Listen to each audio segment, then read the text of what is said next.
Oh hey babes, Laci here. It is a sweaty LA night, the perfect time to talk about trigger warnings. The only time I want to hear about you being hot and sweaty is if you're drowning in your own sweat. And the only trigger warning that you should be worried about is not wanting people to pull the trigger once they've got you in their sights.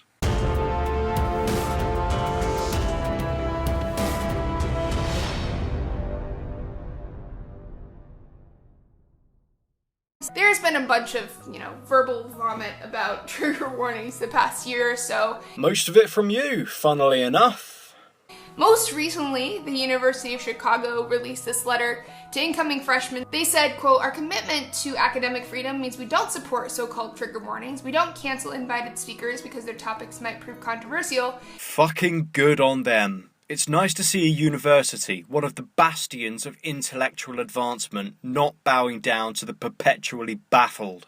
And we don't condone the creation of intellectual safe spaces where individuals can retreat from ideas and perspectives at odds with their own. That university deserves a round of applause. They're absolute heroes. Right, now I've got that out of my system, let's find out how Laci plans to make this a bad thing, shall we? The problem with this statement is the same problem with a lot of critiques of trigger warnings on the internet. Ooh, I don't know if critique is the right word. That implies the idea had merit. I think backlash from sheer stupidity works better. And that's not what a trigger warning is. No, I'm pretty sure it's stupidity. And not just any stupidity, special snowflake stupidity. Demanding trigger warnings when you have things like these. Do you remember these? Why create a worse system to replace something better? And created by people far more intelligent than you.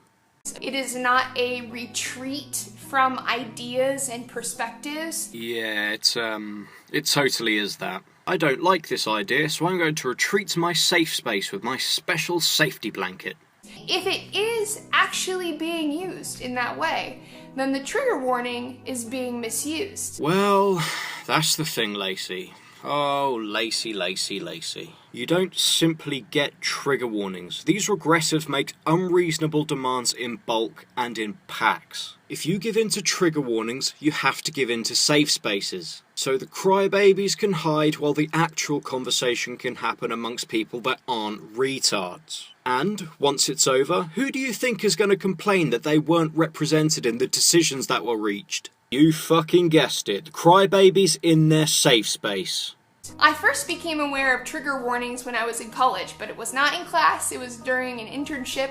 I was working with domestic abuse survivors at a state agency. Okay, well, if you discovered it somewhere like a domestic abuse shelter, why the fuck do you feel the need to push it on educational institutions? See, to me, it sounds like you're exploiting domestic abuse victims to push your own agenda. If I had a rolled up newspaper right now, I'd bop you on the nose with it for being a bad Laci. Trigger warnings exist to give someone a little bit of a buffer before confronting them with information, graphics, whatever that may be deeply painful and upsetting. You mean like these systems that we already have in place? Now, I know you're about as bright as a black hole, but even you must have seen these before. They are specifically used in populations which may be experiencing higher levels of trauma to help them cope, compartmentalize, and keep moving forward. Yeah, because that's totally the way to move forward. To hide away from anything that might be remotely triggering. Not confronting your problems under professional guidance. No, obviously not. They need to be patronizingly treated like children and kept safe from bad words. Now, I think where things got a little bit more complex and thus more controversial is when they were translated for usage in the blogosphere. You said they were to prevent people from experiencing trauma or some such nonsense. Why exactly in your limited mind would it be considered controversial to extend this to platforms some delicate snowflakes might stumble across? Now you have online communities that want very specific trigger warnings, people talking about very specific things. I don't think it's up to me to say, oh, people overuse trigger warnings or whatever. No, it's not up to you. If anything was up to you, I'd give the planet about a week, and that's with some generous rounding up. But since you appear to be the go-to authority that all these pathetic little brain fart social justice wankers cry to, it's safe to say that you hold influence over the issue. A pretty sad state of affairs considering what a moronic shit-for-brains hypocrite you are. But that's the situation, and now we have to live with it. But I do think the demand for really specific trigger warnings in very general settings has been used to undermine the legitimacy and value of trigger warnings as a whole. Well, thanks, Laci. That's a good idea to help get rid of trigger warnings. Just make up so many about absolutely nothing until no one takes them seriously or even reads them. Trigger warning. This video contains a trigger warning. Another observation worth noting is that trigger warnings are part of a broader ideology where people's experiences and people's needs are taken into account. It's more of a nurturing culture. Yep, the nanny state producing a generation of cotton wool kids. We're all very aware of this. What happens when these children that have been pandered to for their entire lives get real jobs? I personally cannot fucking wait to see the fallout that will ensue. Safe space? Get out on the shop floor and do your damn job! Trigger warnings and the culture that surrounds them runs directly contradictory to hyper masculinity, where everyone's tough and we make fun of people who are weak little pussy crybabies. Well, yeah, but that's because they're weak little pussy crybabies. You could just as easily not associate with those people. Proper men don't go out of their way to seek those people out. If anything, it's SJWs who go up and bother them saying, "Oh, look how they treat us! Oh my god, I'm so oppressed!" The backlash to trigger warnings isn't necessarily sexist, but I think that it is fueled by sexism. You'd better have a damn fine explanation for making a statement like that, considering you literally just said they're for men too, of the weak little pussy crybaby variety.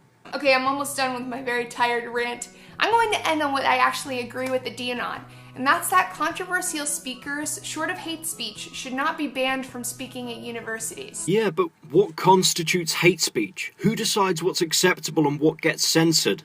I mean, pretty much anything that casts Islam in a negative light is considered hate speech. And people that are advocating for men's rights are usually mocked and laughed off their platforms. That's ridiculous. Censorship is not the answer to social justice problems. Well, I'll agree that censorship is never the solution to any problem. And whenever I hear the words social justice, I hear lynch mob justice. There really isn't that much difference. I am intimately familiar with this issue because I have been targeted for censorship. And you've targeted other people with censorship, flagging a video simply because they had your ugly mug in a thumbnail. The hypocrisy never ends. Hangs on for a few more minutes, claiming that the whole trigger warning thing is blown out of proportion and blames internet drama. The internet drama queen. Well, I'm surprised I managed to make it to the end of this video without developing a brain tumour. Well, that I know of. So, lovely viewers, what absurd things do you think trigger warnings should be created for? I personally think there should be a trigger warning before any statement that mentions the word privilege. I'll put the ones that make me laugh the most at the end of my next video, and as always, thank you for your time.